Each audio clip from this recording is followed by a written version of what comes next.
Hello everyone, my name is Sunidhi Pejavara. I'm a US CMA qualified professional, and in today's video we'll be discussing Section D, Enterprise Risk Management.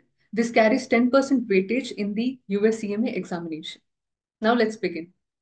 Enterprise Risk Management, Section D. First, let's understand what is risk. Now, every business that exists, no matter what business it is into, it has certain objectives to achieve.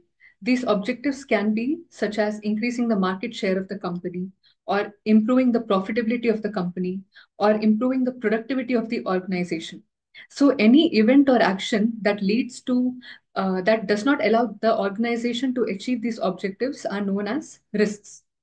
Now, in corporate finance, risk means the uncertainty about the future events.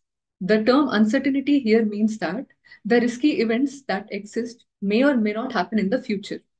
That means that we are not sure whether those events may take place in the future. And also, it means to say that the risk event may lead to a positive outcome or a negative outcome. Thus, risk is the uncertainty about the future events. Now, what the company has to do is it has to manage the risks. So, how does it manage the risk? First, what it does is it has to identify the risks.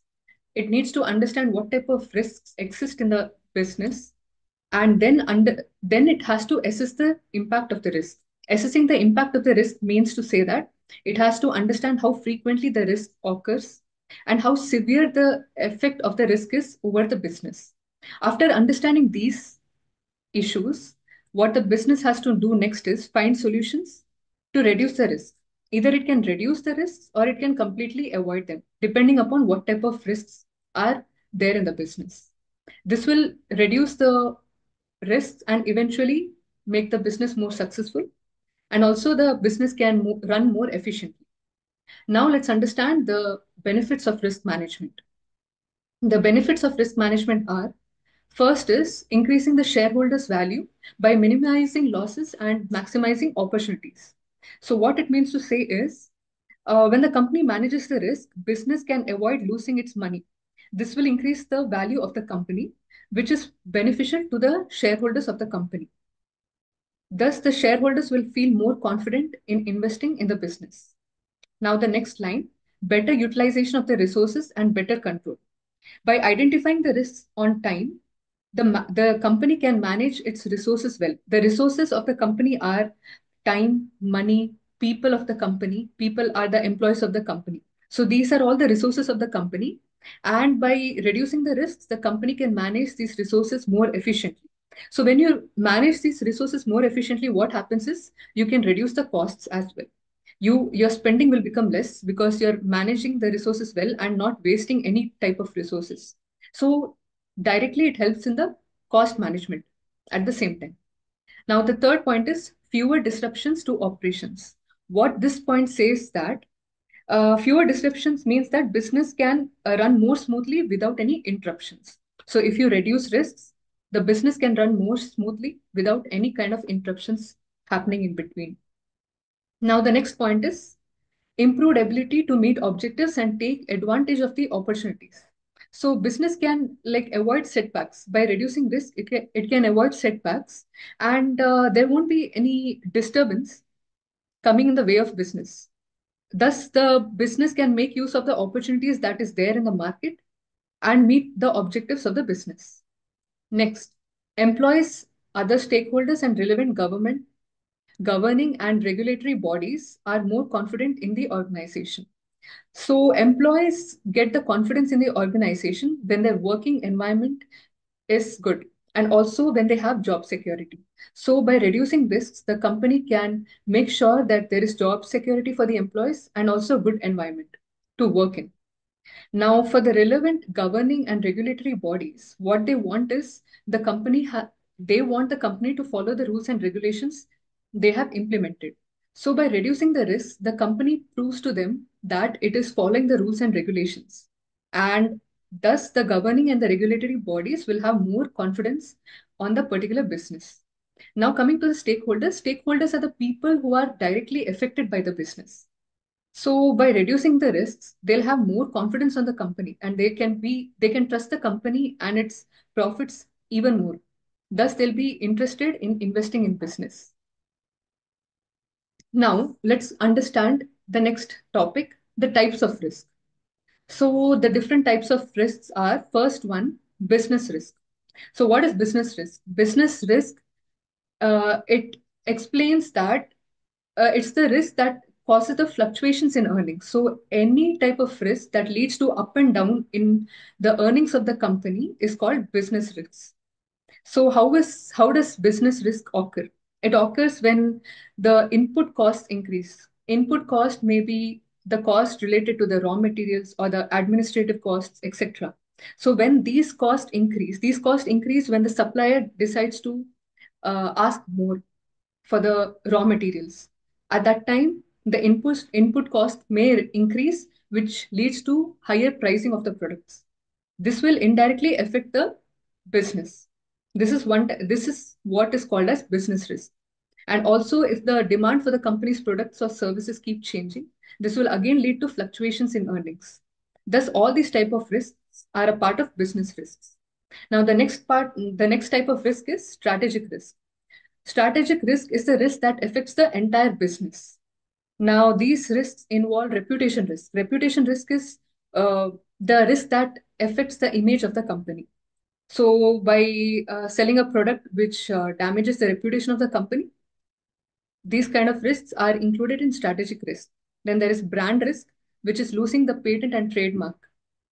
Then there is risk of customers' needs changing. That means to say that over the years, customers have different demands. They over like with the change in technology and the change in interests, taste, customers keep having different demands. That's what is a part of strategic risk. And then there is risk of recession. Recession is the downfall in the economy. So during the time of recession, people buy less, people lose their jobs, the company makes less profit. So during this time, this is called the risk of recession. So risk of recession is also part of strategic risk. Now there is a subset in strategic risk called the political risk. So what is political risk? Political risk is the risk that is affected by the politics of the country in which the business is located. So this can include the changes in the government. That is, when the new government is formed, this can lead to political risk. And also, when the existing government makes new regulations and rules, it is also part of political risk. So these type of changes in politics will lead to these affect the investments and assets of the company. Now, the next type of risk is operational risk. So, what is operational risk? It happens when the company's employees' internal process and systems do not work properly. So, whenever the employees' internal process and systems do not work properly, it leads to operational risk. So, these risks include poor management, employee mistakes, and inefficient systems. So, whenever the employees make mistake, or when the management is not good with its work, when there is poor management, these all lead to operational risk. Now, in operational risk, there are two subsets. There is legal risk and then there is compliance risk. Legal risk is the risk, like let's understand with an example. Now, if your product causes harm to a customer, the customer may put a case on you. He may file a case on you.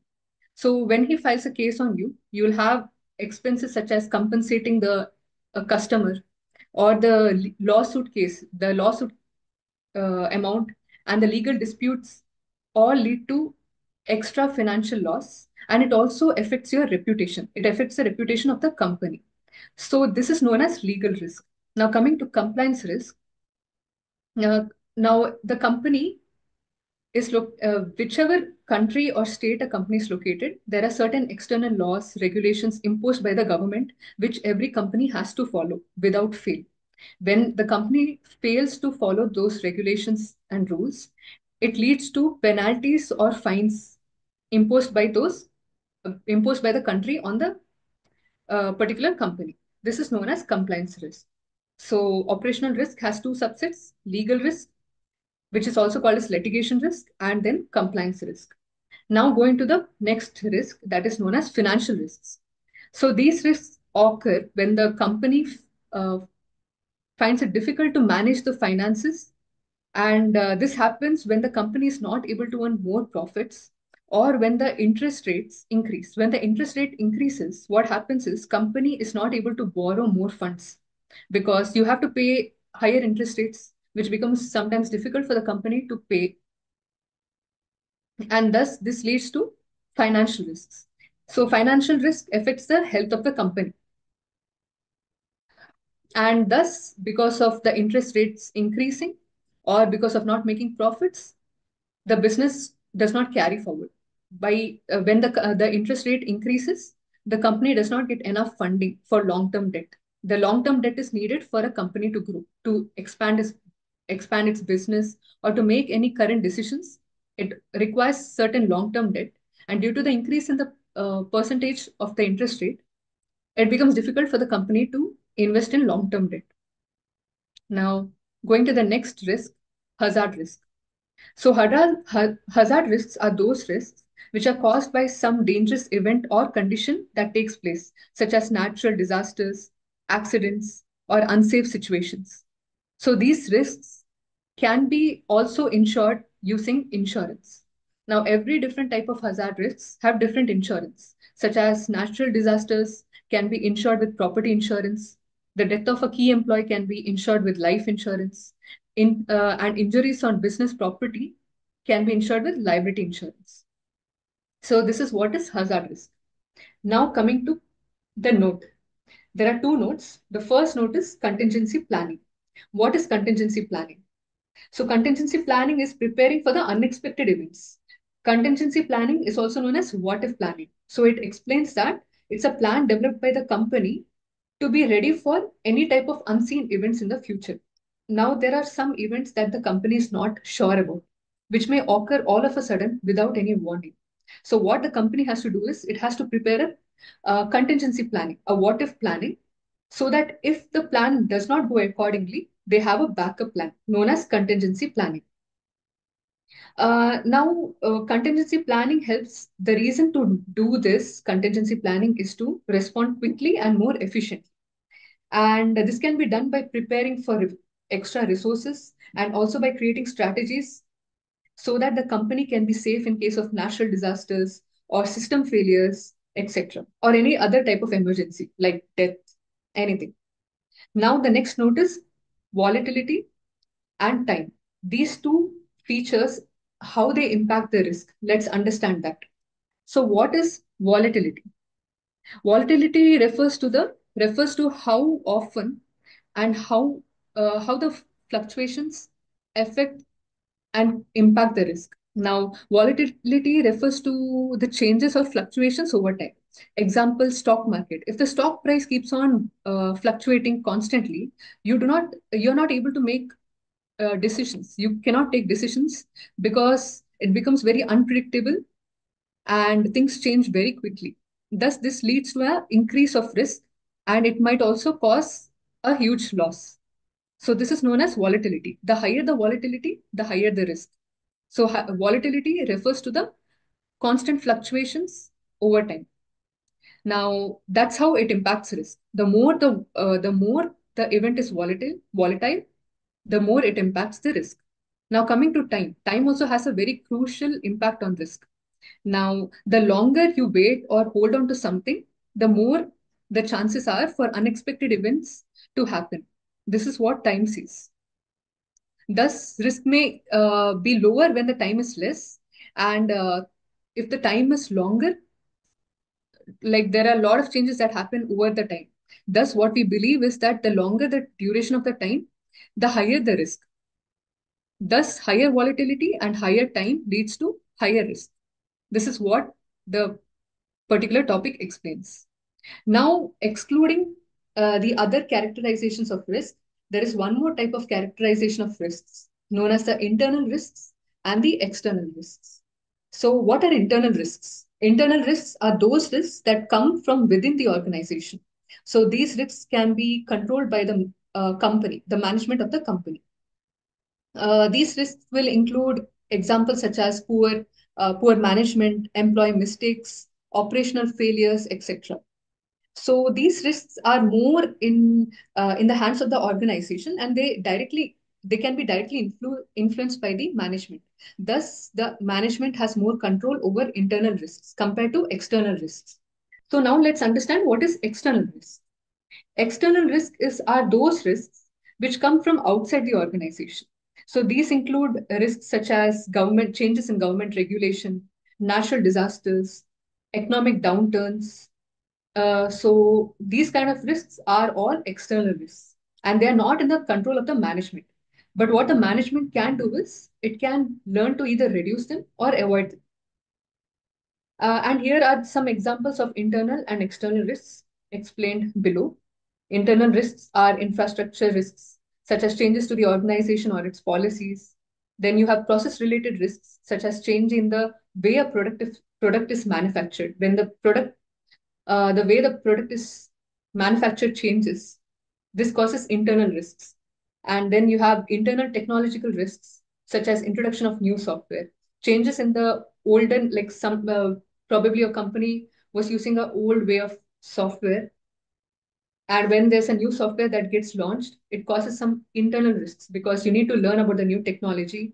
You need to understand how some things work. This leads to more time required to train the employees, which causes internal risks if the employees are not trained in the right way.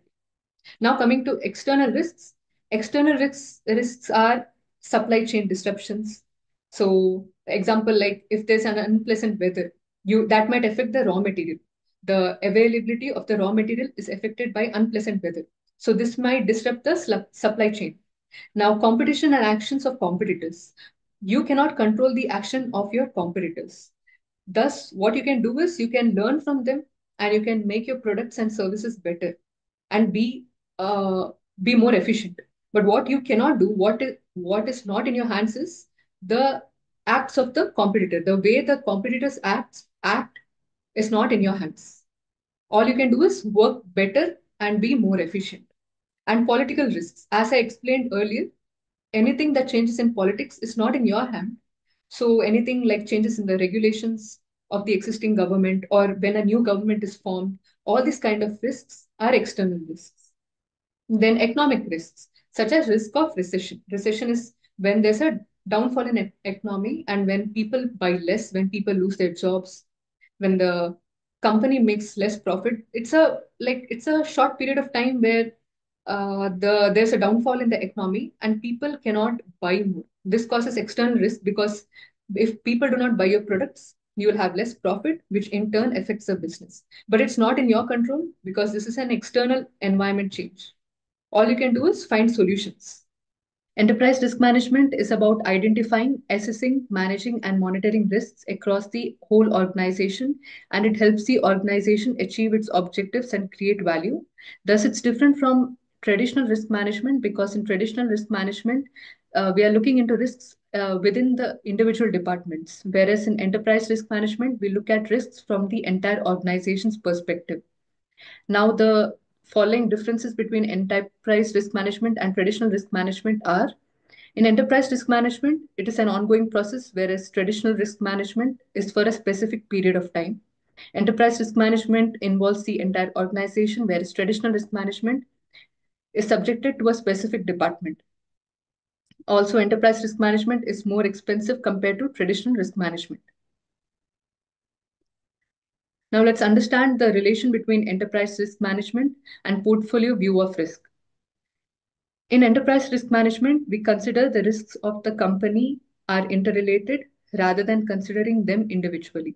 And in modern portfolio theory, the idea is that the overall risk of the portfolio can be minimized by considering how different securities interact with each other. Portfolio is a set of securities, and the risks reduces when the securities are seen as a portfolio rather than as a standalone security. The ERM has a similar approach where it tries to understand how risks in the entire organization have a collective impact. Now coming to this, to prepare for multiple risk events, organization uses two methods. One is scenario planning and the other one is statistical modeling. In scenario planning, a group of experts consider various situations, especially unexpected ones, and make plans on how to react to it. Whereas in statistical modeling, We use past data to make predictions about the future, such as using linear regression. Organization can estimate future trends based on what happened before. This is what is scenario planning and statistical modeling. Now, coming to the relation between corporate governance and enterprise risk management. First, let's understand what is corporate governance. Corporate governance refers to the policies and practices that guide a company towards achieving its goals and also ensures that it operates ethically to its stakeholders. Stakeholders are the employees, customers, investors, etc. And a key part of the corporate governance is how it handles risk. So, ERM helps in improving corporate governance by helping board of directors understand and manage risk. Some of the companies also have risk management committee and chief risk officer to supervise and monitor risk management.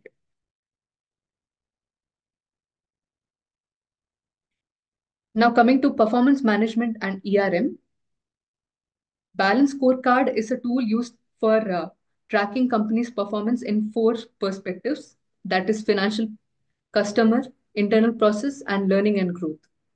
And by integrating ERM with the balance scorecard, companies can identify risks that might prevent achieving performance target. Internal control and enterprise risk management. Risk management helps define acceptable risks, and once a risk is identified, the company can implement or adjust internal controls to manage it. This is how internal control and enterprise risk management are related. Now let's understand the role of management accounting and financial management professionals in ERM. So what these professionals do is they help in assisting the ERM implementation and risk assessment. They help in providing data for risk identification and quantification. They help in designing reports for monitoring risks. And they help in integrating ERM with budgeting, performance management tools like balance scorecard.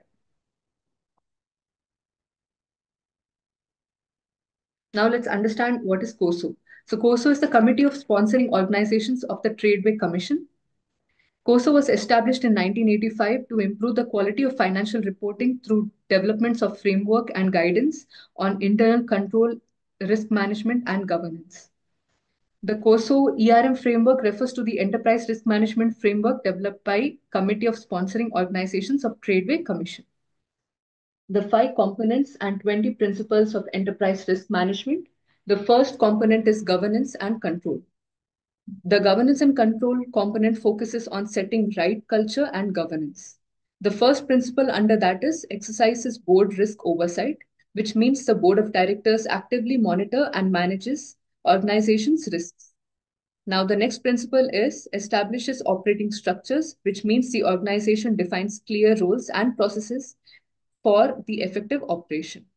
The third principle is defines desired culture, which means the organization defines and promotes the behavior it values. The next principle is demonstrates commitment to core values, which means the organization must not only define its core values, but also must demonstrate genuine commitment to them in practice. Now, the final principle is attracts, develops, and retains capable individuals, which means it focuses on attracting talent and skilled employees and nurturing their growth and development. The next component is strategy and objective setting. Strategy and objective setting component ensures that the organization's strategies are aligned with its risk management approach. The first principle under that is analyzes business context, which means the organization assesses how business environment and external factors affect its risk profile. The next one is defines risk appetite, which means the organization sets its acceptable level of risk in relation to growing value. The next principle is evaluates alternative strategies, which means the organization focuses on exploring different strategies and their potential impact on risk portfolio. Now, the next principle is the final principle is formulates business objectives, which means it sets objectives at various levels, considering risks to ensure they align with the overall strategy. The next component is performance. So performance speaks about how risks affect organization's ability to achieve its goals and how performance can be optimized despite risks. The first principle under that is identifies risks. Organization identifies potential risks and events that could affect its strategies and objectives. The second principle is assesses severity of risks, which means the organization evaluates how serious each identified risks are. And the next one is prioritizes risks, which means the uh, particular principle, it speaks about ranking risks based on severity to determine which has to be addressed first.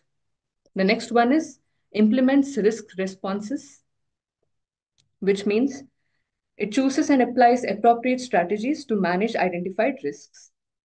The final principle is develops portfolio view, which means organization looks at its overall risk exposure, considering all risks together to make informed decisions. The next component is review and revision. Review and revision ensures risk management is continuously addressed and improved over the time. And the first principle under that is assesses substantial change, which means the organization identifies and evaluates changes that could significantly impact its strategy and objectives. The next one is reviews risk and performance, which means organization regularly reviews its performance while considering associated risks. The next principle is pursues improvement in enterprise risk management, which means the organization actively seeks to enhance its enterprise risk management. The final component is information, communication, and reporting, which focuses on ensuring risk information is effectively communicated across the organization. The first principle under that is leverages information systems, which means it uses technology to monitor risks. The next one is communicates risk information, which means it shares the risk data with stakeholders. Stakeholders are the customers, the employees, and the investors. Then the next principle and the final principle is reports on risk, culture, and performance, which means it provides update on risk, organizational culture, and performance. These are the 5 components and principles. Let's go to the benefits and limitations of enterprise risk management. So the benefits of enterprise risk management are resource deployment, capital, and company resources all can be improved. The next one is it involves the entire organization and it's an ongoing process. So it does not just involve a specific segment, it involves the entire organization. At the same time, it's an ongoing process. It does not stop. The next one is performance variability can be reduced. Then it helps create trust and instills confidence in the stakeholders, such as the employees, customers, investors. Now, coming to the limitations, implementing ERM does not mean that the entity will anticipate every risk that could result in loss. And also, it's an expensive system. These are the benefits and limitations of ERM. Now, coming to the risk measurement in banks. So, bank is a business like every other company, and it's into making money. So, when a depositor demands money, bank must have adequate capital to be able to return it, and this is known as capital adequacy. So, capital adequacy is the minimum amount of capital a financial institute like bank must have to cover its risks and absorb potential losses. It's also a measure of institutions' financial strength, ensuring that it can continue operating efficiently, even during the time of financial stress. And also, regulatory authorities set capital adequacy requirements to protect customers and maintain stability in the financial system. This is what is risk measurement in banks and capital adequacy. Thank you.